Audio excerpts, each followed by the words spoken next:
Baik, berjumpa kembali dalam pembahasan seputar mata pelajaran Pendidikan Pancasila dan Kewarganegaraan bersama saya Ibu Tu Sukartayasa. Pada kesempatan ini kita akan membahas materi pada kelas 11 di semester yang kedua, yaitu memperkukuh persatuan dan kesatuan bangsa dalam Negara Kesatuan Republik Indonesia. Nah, pada kesempatan kali ini ada beberapa hal yang akan kita bahas. Pada pembahasan pertama pada kesempatan kali ini kita akan membahas makna persatuan dan kesatuan. Nah, dalam membahas makna persatuan dan kesatuan ini ada beberapa kata kunci yang akan kita bahas lebih lanjut. Yang pertama ada persatuan, yang kedua ada kesatuan, yang ketiga ada bangsa, yang keempat ada integrasi nasional, yang kelima ada nasionalisme, dan yang keenam itu ada patriotisme. Baik, kita langsung ke pembahasan yang pertama. Ya, kita di sini langsung membahas dua kata kunci. Yang pertama ada persatuan, yang kedua ada bangsa. Yang dimaksudkan dengan persatuan di sini adalah gabungan dari beberapa bagian menjadi sesuatu yang utuh. Sedangkan bangsa itu mengarah pada bangsa Indonesia. Jadi bangsa itu adalah bangsa yang menghuni wilayah Nusantara dari Sabang sampai Merauke. Ketika kita bicara persatuan bangsa, di sini mengandung pengertian bahwa persatuan bangsa Indonesia yang mendiami wilayah Nusantara. Nah, nanti pembahasan lebih lanjut tentang wilayah Nusantara akan kita bahas pada pembahasan yang kedua. Berikutnya ada kata kunci kesatuan, atau kita langsung lengkapi dengan kesatuan bangsa. Nah, kesatuan bangsa di sini dapat didefinisikan sebagai suatu kondisi yang utuh yang memperlihatkan adanya keamanan, kesentosaan, dan kejayaan. Kesatuan bangsa itu meliputi dua aspek. Aspek yang pertama itu ada aspek alamiah. Ini berkaitan dengan konsep kewilayahan, baik wilayah darat, laut maupun udara, dan berkaitan dengan konsep politik kewilayahan Indonesia, yaitu wawasan Nusantara. Yang kedua ada aspek sosial. Aspek sosial itu meliputi politik, sosial, budaya, ekonomi, pertahanan, dan keamanan. Kesatuan bangsa, ketika kita lihat dari aspek alamiah atau konsep kewilayahan atau konsep wawasan Nusantara, karakteristiknya itu yang pertama, NKRI adalah sebuah negara kepulauan. Konsep utamanya manunggalnya wilayah darat, laut, dan udara. Jadi kita menerapkan konsep satu kesatuan antara wilayah darat, laut, dan udara. Berikutnya, laut atau perairan merupakan wilayah pokok, bukan merupakan pelengkap. Dan karakteristik yang terakhir, laut merupakan bagian yang tak terpisahkan dari daratan, karena laut bukan pemisah antara daratan atau pulau satu dengan pulau lainnya, melainkan pada konsep wawasan Nusantara, laut dikatakan sebagai penghubung antar daratan atau antar pulau.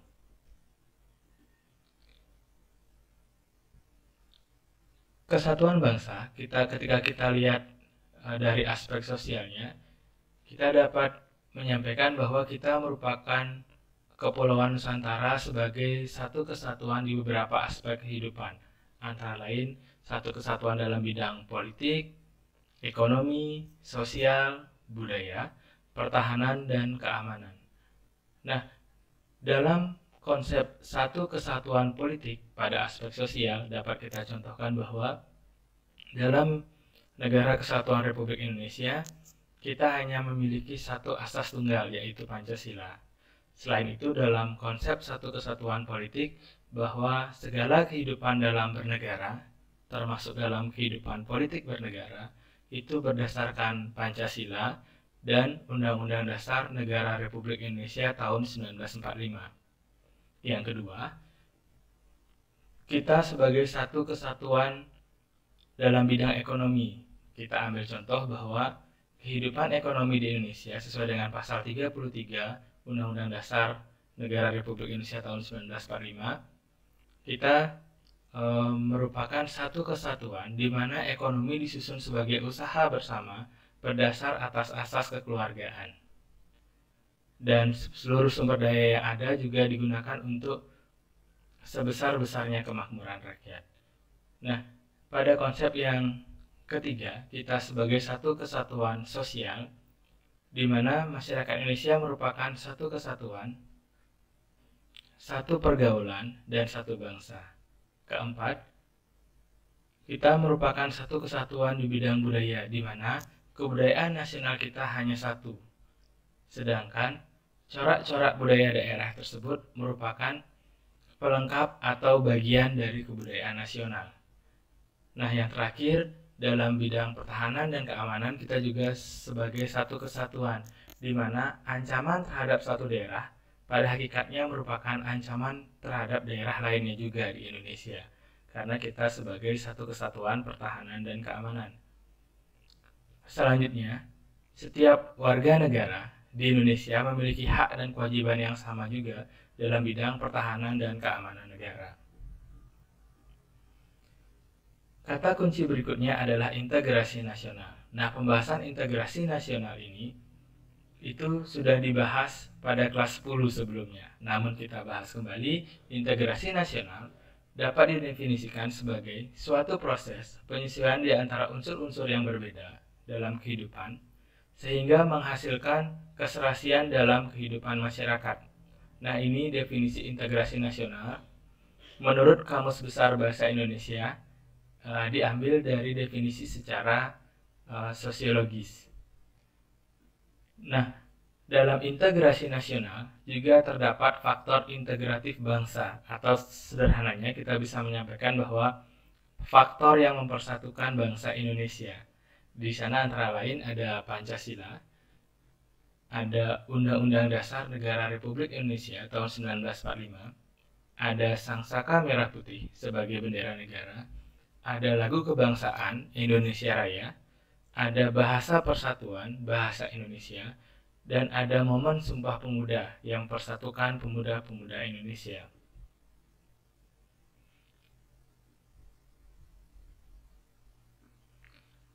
Dalam konteks integrasi nasional, selain faktor integratif bangsa, terdapat juga faktor-faktor yang dapat menghambat integrasi nasional atau faktor yang menghambat persatuan dan kesatuan.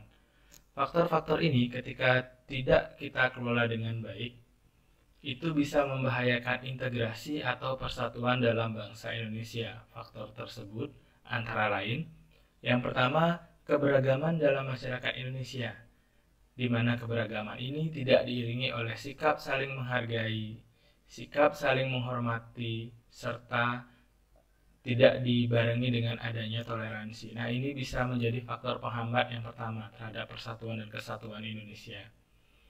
Yang kedua, faktor penghambat persatuan dan kesatuan itu bisa datang dari kondisi geografis Indonesia, di mana kita terpisah dari banyak pulau, atau kondisi geografis kita terdiri dari daerah-daerah yang terdiri dari pulau-pulau, di mana setiap pulau itu memiliki corak, kebudayaan, dan karakteristik yang berbeda-beda.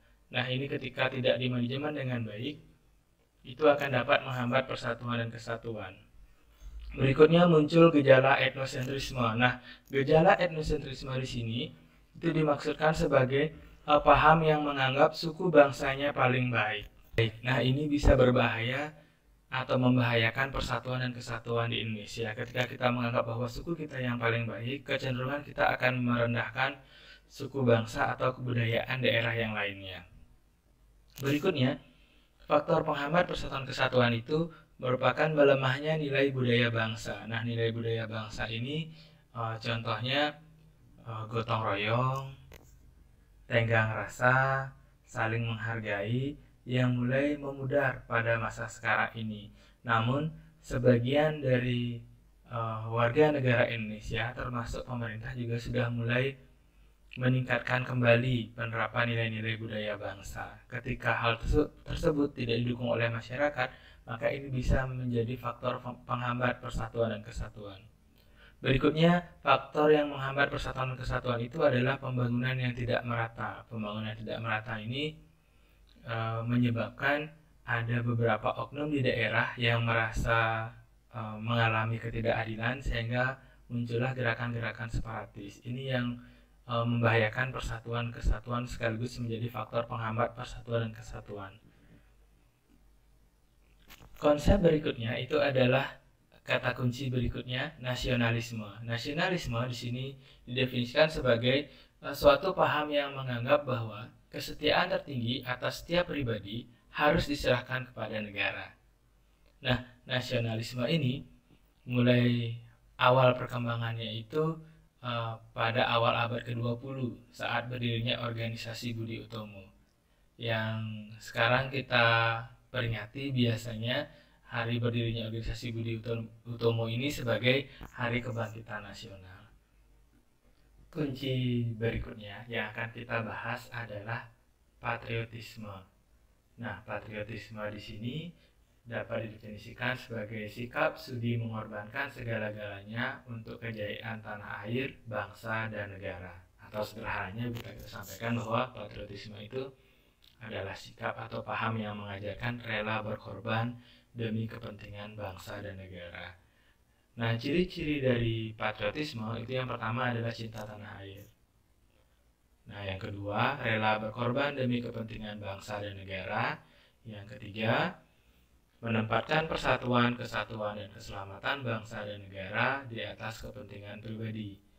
Yang keempat, berjiwa pembaharu. Dan yang kelima, tidak kenal menyerah. Nah, demikian pembahasan ringkas kita dalam kesempatan kali ini yang kita ambil dari beberapa kata kunci. Semoga pembahasan kali ini bisa memberikan tambahan pengetahuan dan dapat dijadikan dasar atau rujukan dalam pembelajaran kita berikutnya. Demikian, terima kasih telah menyimak. Nah, sumber informasi dari penyampaian materi ini itu diambil dari buku PPKN SMA kelas 11 dari Kementerian Pendidikan dan Kebudayaan tahun 2017 serta beberapa rujukan internet yang berkaitan. Ya, selamat belajar, semoga kita bisa lebih memahami negara yang kita cintai ini.